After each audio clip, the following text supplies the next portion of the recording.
Cože? Ne, já si dělám srandu. Jo, já si tě neslyšel ani. Já jsem slyšel jenom zadečku.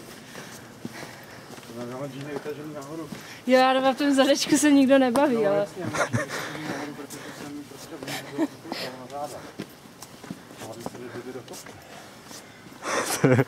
To je jako cesta do Everestu.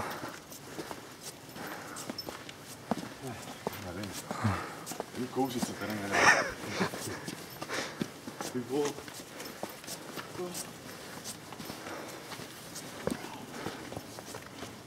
Je.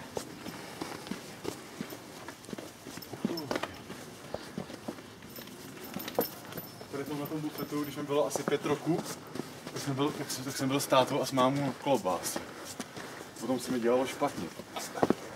A máma říkala tátovi: